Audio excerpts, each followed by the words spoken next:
Ahoy everybody! Thank you for tuning into Airborne Entrepreneur.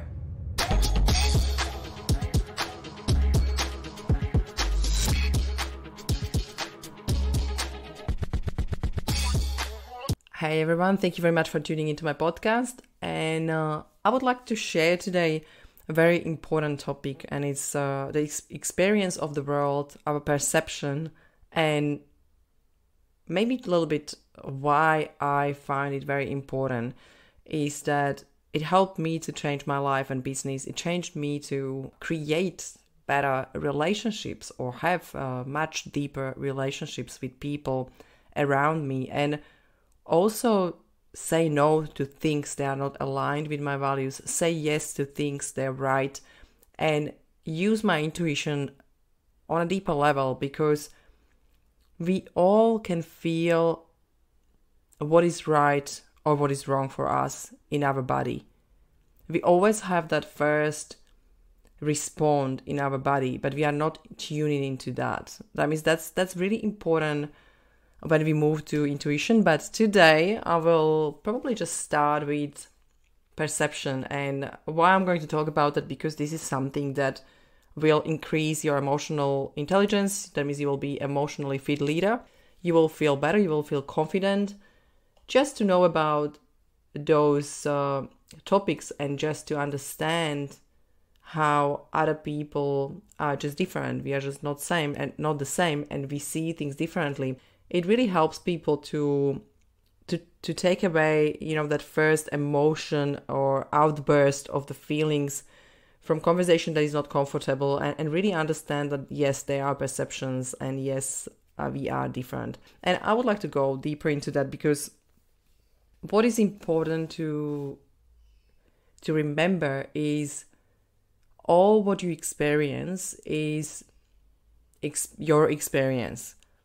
You don't experience my experience or other people's experience. You don't know what they see. You don't know what they feel. You don't know, and we don't know that.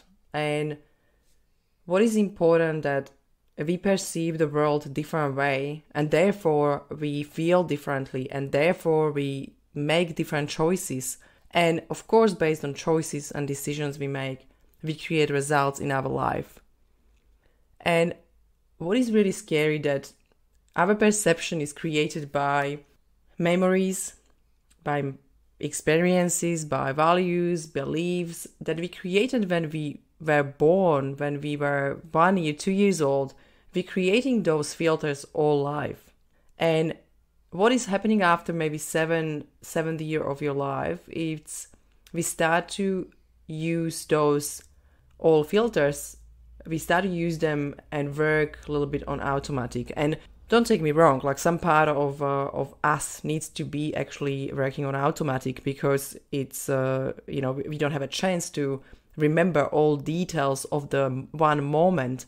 And that's why we have different parts of brain, and our subconscious is creating kind of automation from a really simple task. Like when you, for example, talking with someone on the phone while you are walking the dog, that's what I usually do.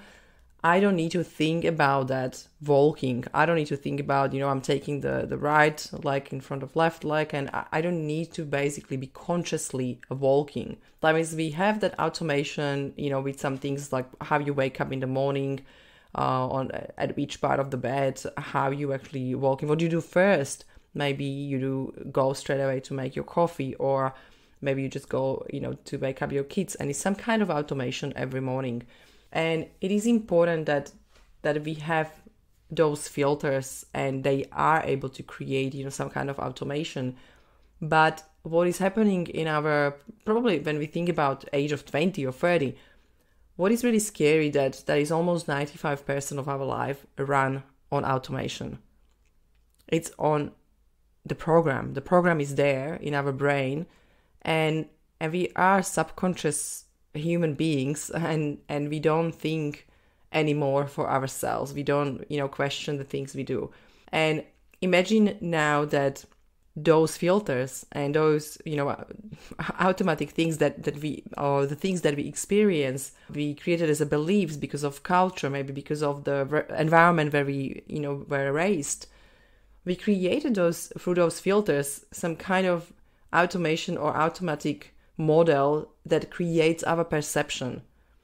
Now imagine that basically you see things like you were seeing them probably when you were 7. Sometimes we take the values or memory with us, or maybe some trauma, maybe some bad experience. We take that from that moment when we were 11 or 12, and we leave that moment to actually drive or write or guide our life and create our perception. I want you to just go back to that again and really think about that. That all what you experience is your experience based on your filters, based on your values, beliefs that were written into your body, into your being ages ago. That means we don't really see reality. No one is able to see reality. And I found this topic fascinating, and I was just listening to Joe Pane, and I was listening, and I was checking a few different books around perception, and it's a great example of stories. If you ever been on my workshop, you know I talk a lot about our thoughts, our 70,000 thoughts a day, and how most of them are negative, or because they are on automation, how most of them are based on this egocentric, personalized perception. We see everything, it's like, it's touching us, is our fault, or is us always important in every picture or every situation, but it's not true. And I love the 3 levels of perception that were mentioned in a few books, and I think it was the Hawkins that he wrote about it, and I know Joe was talking about it. It was 3 levels, and the most important level that really fascinated me, because that's the one that is deeply written, and most of us are using that level of perception all the time, and that's the one that is imagination. Basically, it's imagined perception. It's something that is connected to drama, to our ego. And for example, I had the same situation. I will give you an example. I was sending an email to potential client, and we already ran one workshop, and they just didn't answer my email to actually book another session, and we supposed to have 4 sessions, and I got a little bit nervous. And the first thing that popped up to my mind, especially at the beginning, when you're starting to run your workshops, you're starting to showcase people that this is it what we do, and you want to see reaction and feedback because you want to know if you can transform them and help them. And sometimes at the beginning you don't have that power to really touch deeper everyone, and you wish to do that. That means you're kind of seeking feedback, and now after that first session you're seeking the second session booking, and the email is not coming for weeks and weeks and weeks, and you're thinking, wow, I did pretty bad job out there, right?